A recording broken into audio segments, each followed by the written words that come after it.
in this video lecture, now we'll look at the physiology. We'll look at the physiology of pancreas, right? So before we look into the physiology of pancreas, we will also go through a brief, in brief, the anatomy of pancreas, so that it's easy for us to understand its physiology, right? So pancreas, if you look at the word pancreas, it is made up of two words. The first is pan, which means all, and the second is krias, which means flesh. So it is pan plus krias, that is all flesh, right? So it is made up of all flesh, right? The other important thing about this is if we talk about its position, right? It is posterior to the stomach. It is posterior to the stomach, right? And the second thing is about its position, it's a retroperitoneal gland. Retro, let me just erase it. Right? It's a retroperitoneal gland. What do we mean by retroperitoneal? Retro means behind. So peritoneal is for peritoneal is for peritoneum, right? So it's behind peritoneum or posterior to peritoneum, right? Which is the lining of abdomen, right? So it is posterior to stomach, retroperitoneal. Retroperitoneal is basically, it's an anatomical position which is used for the organs of the stomach, right? And the third most important thing about pancreas is that it is both an exocrine gland plus an endocrine gland, right? When we say exocrine, it means it secretes chemicals which are digestive enzymes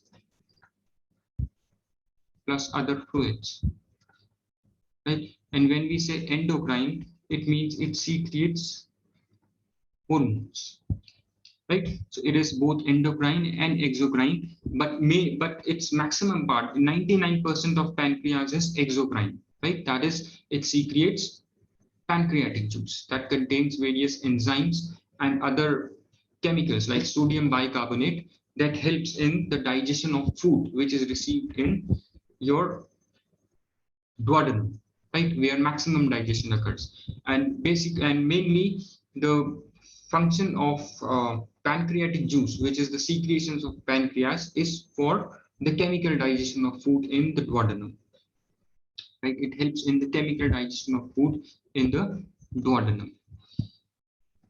So let's just talk more about it. It is, this is the pancreas, you can see it, right? It's 5 to 6 inches long, right? And it's 1 inch thick, right? And you can see it's more about its position. It rests. It consists of head. This is the head portion, right? Pancreas consists of head and the body, right? And then you have tail, right? It consists of head, body, and tail, right? And the head portion, the head of pancreas rests in the C-shaped curve of duodenum. You can see this is the C-shaped curve. C-shaped curve where the head of the duodenum rests, right?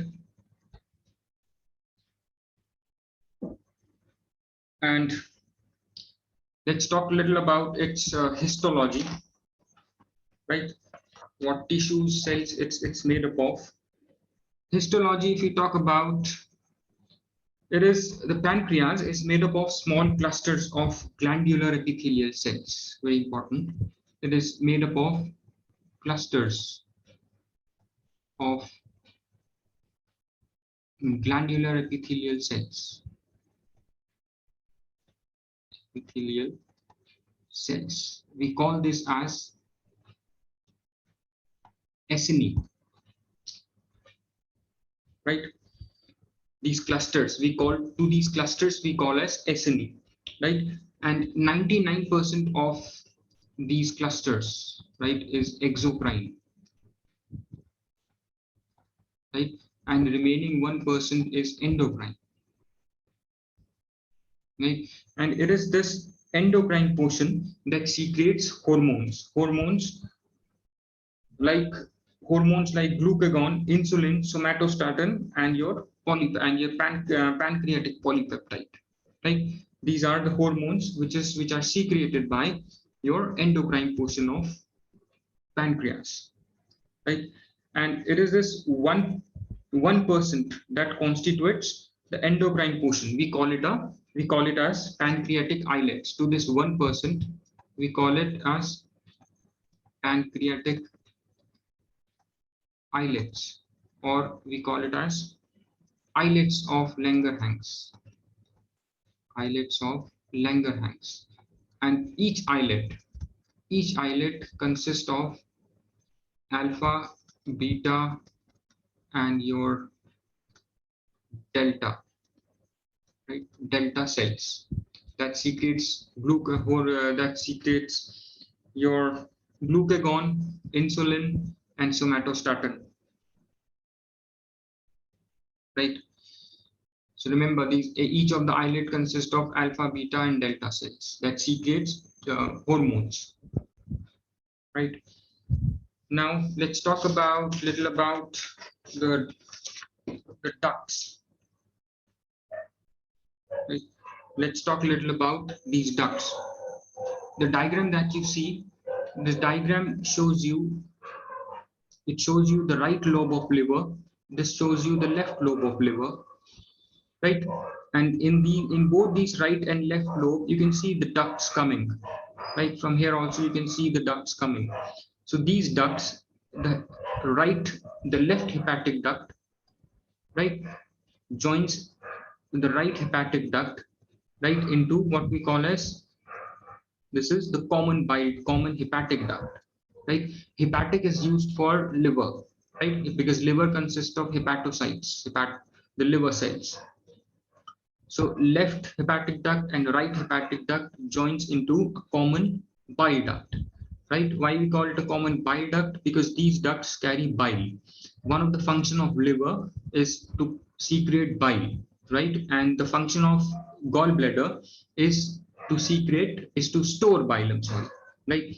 So there's a duct from this gallbladder as well, which we call as cystic duct, right? Now, as this common hepatic duct comes down, it joins the cystic duct, right? And they together form a duct which we call as common bile duct, right? Similarly, in this pancreas, right? Firstly, the pancreas we know secretes pancreatic juice, right? So the pancreatic juice is secreted in small ducts. The cells in the pancreas will secrete the pancreatic juice in ducts, right? In small ducts that joins to form larger ducts, right? Two larger ducts mainly, the pancreatic duct, right? The pancreatic duct and the accessory duct. To pancreatic duct, we also call it as duct of Wirsung, and the accessory duct we call it as duct of Santorini. Right? Now we were at the common bile duct.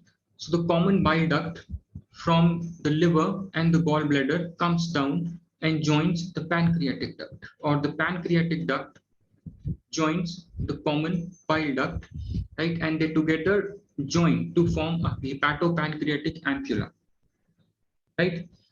So the pancreatic duct joins the common bile duct, right, from the liver and gallbladder and enter the duodenum as a common duct, right? So both these ducts enter the duodenum as a common duct, right, called the hepatopancreatic ampulla. This hepatopancreatic ampulla, this is basically a common duct from the pancreas, right, and the other is the common bile duct, right, which is coming from gallbladder and liver. right? So remember, this is the hepatopancreatic ampulla, which is a common bile duct. I'm sorry, which is a common duct from pancreas and your common bile duct, pancreatic duct and the common bile duct, right? Now the ampulla, this duct opens on an elevation. This duct opens into basically your duodenum, right? So it opens on an elevation of the duodenal mucosa. You can see it joins the duodenal mucosa known as the major duodenal papilla. It joins at the major duodenal papilla. You can see in this diagram, it's clearly shown. This is your common bile duct. This is your pancreatic duct, which is the duct of Wirsong, right? They both form hepatopancreatic ampulla, right, which is a common duct, right? And they join or they open into the duodenal mucosa, right? Duodenum of mucosa. This is the duodenum of mucosa. They open into major duodenal papilla, right? And surrounding this common duct, right, hepatopancreatic ampulla, surrounding it, you have a sphincter of hepatopancreatic ampulla, right, or sphincter of hepatopancreatic duct, right, which is also known as sphincter of Oddi.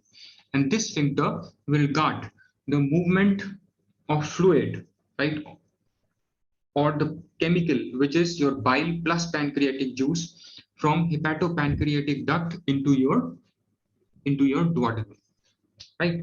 So when food is detected in your duodenum, this hepatopancreatic duct will open up to allow the movement of bile and pancreatic juice into your duodenum for further chemical digestion, right? Remember this.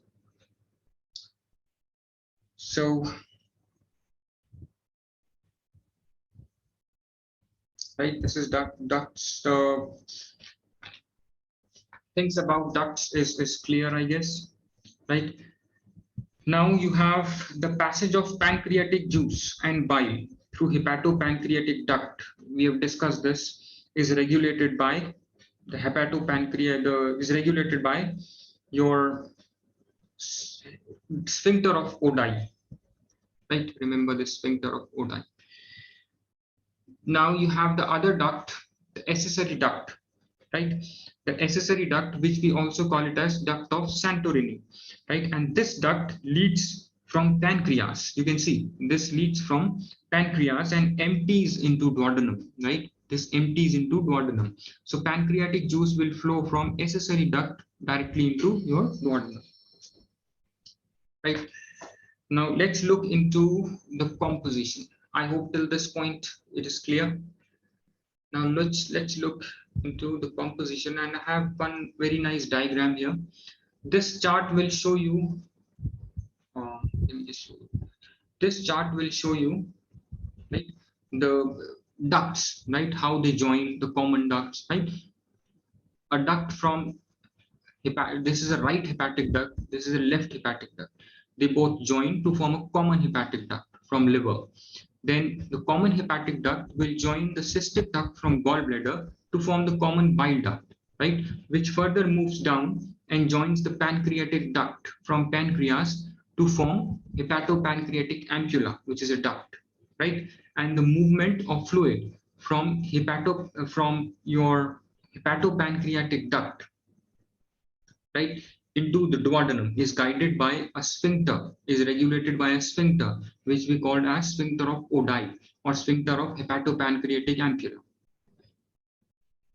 Right. This is a picture where you have, this is an original picture, right, where you see this, you can see or how organs look like inside. This is your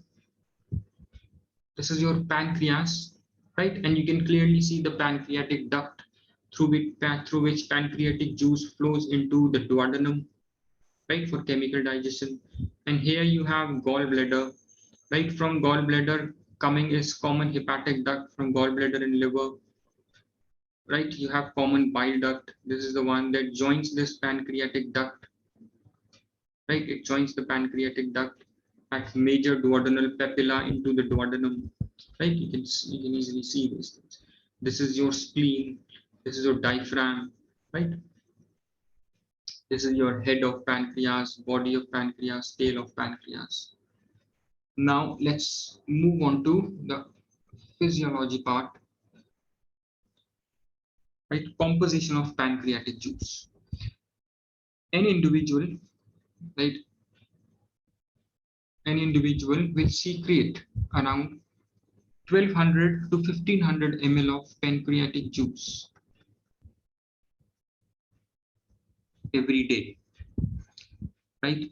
And it's a clear colorless liquid, right? Clear colorless liquid, right? Mostly contains water. You can see the contents of pancreatic juice. It contains water, it contains solutes. Then solutes further contains inorganic components and organic components. Inorganic components has sodium, bicarbonate, and chloride. And organic components have enzymes, which are proteolytic enzymes, which digests proteins, right, into nucleic acids. I'm sorry, proteins into amino acids. And you have lipolytic enzyme. Lytic means to break, right? So lipolytic means that lipo is from lipids, right? So lipolytic means the enzymes that break lipids into fatty acids. Then you have amylotic that breaks amylose. Then you have very important thing here, trypsin inhibitor. Trypsin inhibitor, I'll just tell you in brief, trypsin inhibitor is secreted from the same cells that secretes your pancreatic juice, right? And when when the cells secrete various enzymes in the pancreatic juice, these enzymes are in their inactive form, right? And they should not be activated in the pancreas, right? So this activation of pancreatic enzymes, mainly trypsinogen. Trypsinogen is an inactive form, trypsin is active form, right? And chymotrypsinogen is an inactive form, chymotrypsin is active form. So trypsin inhibitor will inhibit or stop the activation or prevent the activation of trypsin, right, in the pancreas. Because if trypsin gets activated in pancreas, it will start digesting pancreas itself, right? And we'll just talk about more about trypsin inhibitor in a bit. And among the inorganic components, you have a very important component, which is your bicarbonate, right? Bicarbonate. Mainly it consists of sodium bicarbonate, NaHCO3, right? What it mainly do, it reduces the acidity of chyme, right? The chyme that is received from stomach, right, into the duodenum is highly acidic because of the presence of acid in the stomach, HCl acid in the stomach, right? Sodium bicarbonate will help reducing the acidity of chyme in the duodenum, because if it is too acidic, then it might cause ulcers in the duodenum, which we call it as duodenal ulcers, right? So your pancreas, it basically contains multiple enzymes for digesting all kinds of food. When we say all kinds of food, we mean your proteins, fats, right, and carbohydrates, right?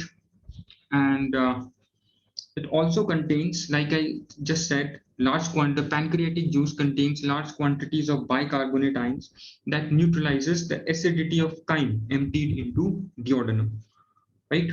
And when these enzymes, like I said before also, first synthesized in the pancreatic cells, the proteolytic digestive enzymes are in their inactive form, right? For example, I'll just show you. These are the enzymes, right? Trypsin, chymotrypsin, carboxypeptidase. These are the active form. So when they are secreted, right, in pancreatic cells, they are in their inactive form. Trypsin is in the form of trypsinogen. chymotrypsin is in the form of chymotrypsinogen. Carboxypolypeptidase, is in the form of pro-carboxypolypeptidase, right? So these gets activated when they reach the duodenum, right? Because the duodenum contains an enzyme, enterokinase, right? It is enterokinase that will first activate trypsinogen into trypsin. Now, this reaction where trypsinogen gets split into trypsin is an autocatalytic process, which means if you remember the autocatalytic reactions from chemistry, in autocatalysis reactions, the product will act as a catalyst, right, and will continue the further reaction.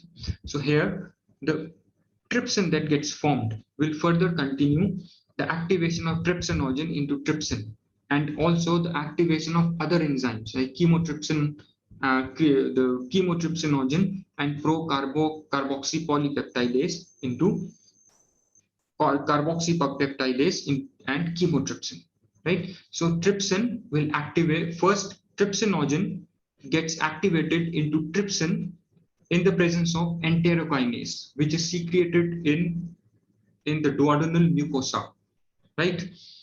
Now, trypsin that gets formed will activate rest of the enzymes like chymotrypsinogen. Like chymotrypsinogen and pro-carboxypolypeptidase, right? This is important. Just remember this. Now, the secretion of trypsin inhibitor, we have discussed that in a bit in a moment before. It prevents basically the digestion of pancreas, right? Because the trypsin inhibitor, due to trypsin inhibitor, proteolytic enzymes of pancreatic juice do not become activated, right? So until they have been secreted into intestines. So when they are secreted into intestine, they get activated there, like I said, due to the presence of enterokinase enzyme, right?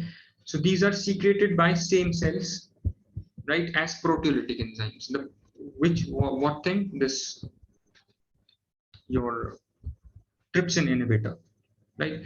And we know that activation of all other enzymes also depend on trypsin, right? So the activation of other enzymes is also prevented, right, in the pancreas, because no trypsin means no other enzymes will get activated, and the activation of trypsin is already stopped by the trypsin inhibitor. Now let's look into your the regulation of pancreatic secretions.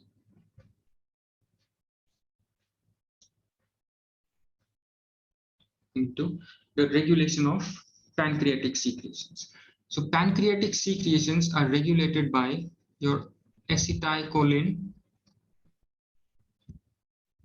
right? Acetylcholine. Then you have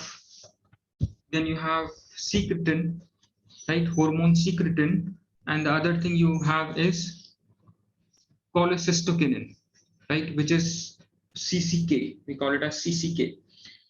So acetylcholine, which is released from parasympathetic nervous system, right, or parasympathetic vagus nerve endings, right, and from other cholinergic nerves in enteric nervous system. Then you have cholecystokinin, which is secreted by this cholecystokinin is secreted by duodenal and upper jejunal mucosa, right? It is secreted by duodenal and upper jejunal mucosa when food enters in your duodenum, in small intestine. And your secretin, which is secreted by duodenal and jejunal mucosa. The important thing about secretin is that when highly acidic food enters the duodenum in small intestine, then only the secretin will get secreted, right? So secretin is secreted in response to the highly acidic food that enters your duodenum, right? And both these cholecystokinin and secretin is secreted by the duodenal and upper jejunal mucosa, right? So acetylcholine, what it will stimulate, what it will regulate, how will it regulate the pancreatic juice secretion. So the acetylcholine, the CCK, the first two of these stimuli, acetylcholine and CCK, right?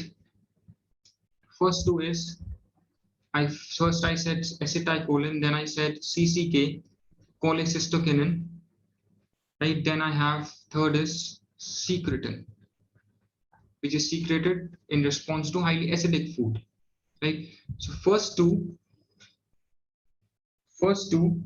will cause production of large quantities of pancreatic digestive enzymes, right? It will secrete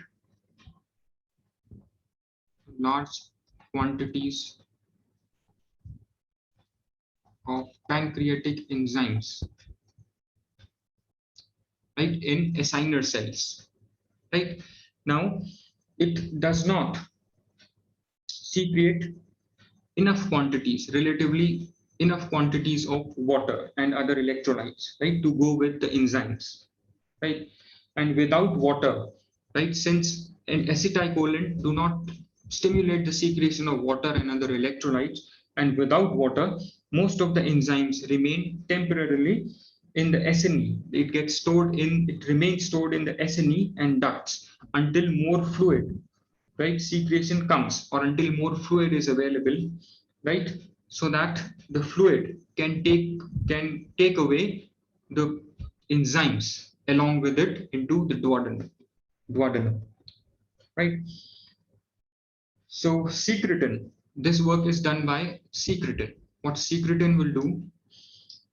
Secretin will stimulate secretion of large quantities of water solution, right? Water solution of sodium bicarbonate by pancreatic ductal epithelium. So basically, secretin will stimulate the secretion of water solution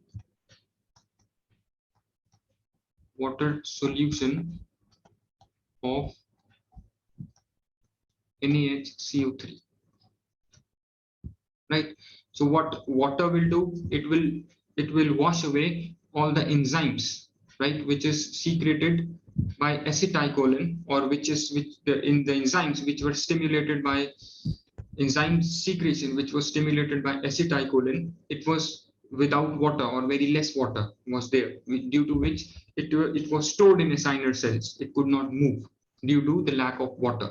So secretin will stimulate the water solution of sodium bicarbonate. So this water solution now will take the enzymes, right, along with it to the duodenum, right? Now let's look more into it.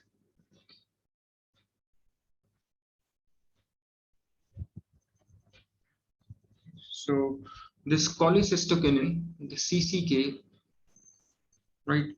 The CCK, it is a let's first talk about secretin. We were talking about secretin, right? Secretin is a polypeptide, right? Secretin, it's a polypeptide, right? By polypeptide we mean it consists of many amino acids, right? So it consists of 27 amino acids. This hormone consists of 27 amino acids, right? And secretin is present in inactive form, which we call as prosecretin in the S cells. As I said before, the secretin is secreted in the mucosa of duodenum and upper jejunum, right?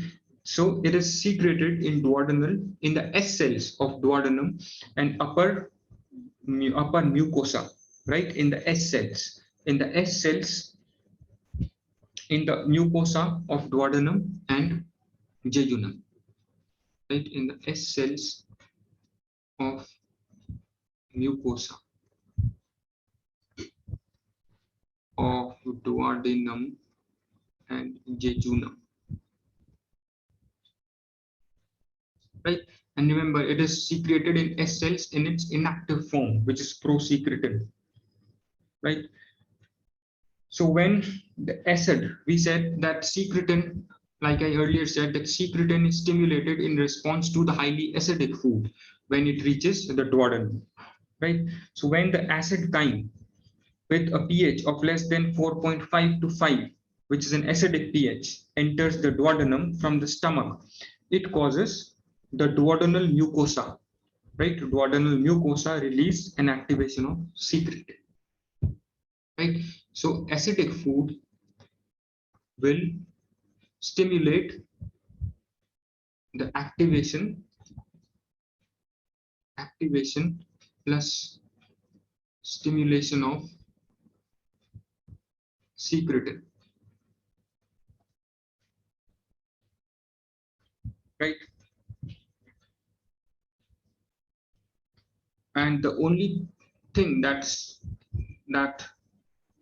stimulates the secretion of secretin is your hydrochloric acid, which is present in chyme,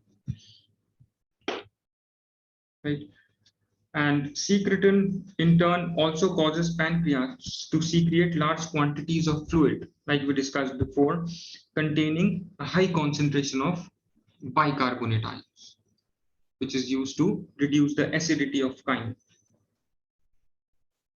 right? Now, how it reduces the acidity? HCl, right, will react with sodium bicarbonate, which is secreted, right, which is sodium bicarbonate, which is secreted in pancreatic juice.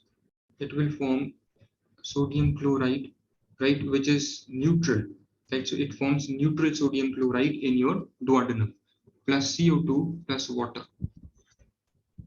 Now this carbon dioxide will get absorbed into blood, right, and would be expired through lungs. It will be sent out through lungs, right? I hope that is clear till this point, right? So you can see this diagram also where it shows that secretin and cholecystokin absorbed into bloodstream, and from the bloodstream they are taken to the pancreas, right? Secretin causes the copious secretion of pancreatic fluid, right, and bicarbonate, right? And cholecystokinin causes the secretion of enzymes, right? Cholecystokinin causes the secretion of only enzymes, right? So let's talk now about CCK, cholecystokinin, CCK. So cholecystokinin is a hormone that consists of 33 amino acids.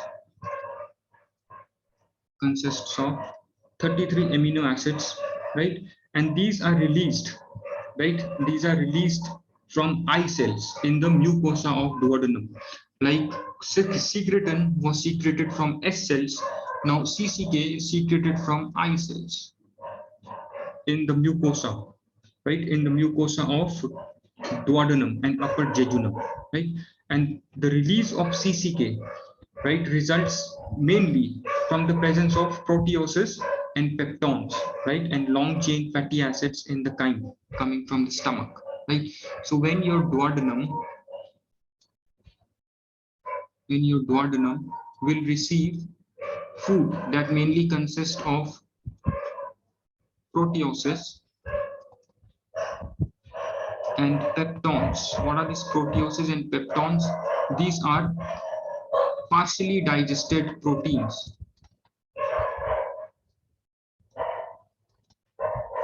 These are partially digested proteins, right? Why they are partially digested? Because in the stomach we have peptic cells that secrete pepsin, right? And pepsin starts the early digestion of proteins in the stomach itself, right? So the chyme that comes in your stomach has partial digested proteins, right? And it has long chain fatty acids as well in the chyme coming from the stomach.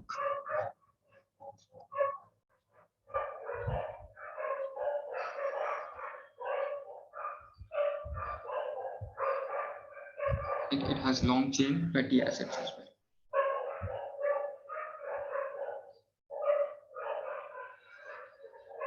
Right, so I hope this is clear.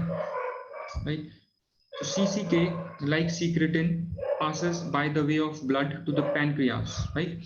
But instead of causing sodium bicarbonate secretion, it mainly causes secretion of much more pancreatic digestive enzymes, right?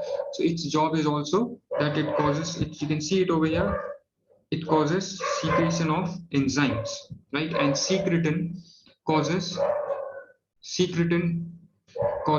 the secretion of sodium bicarbonate, right?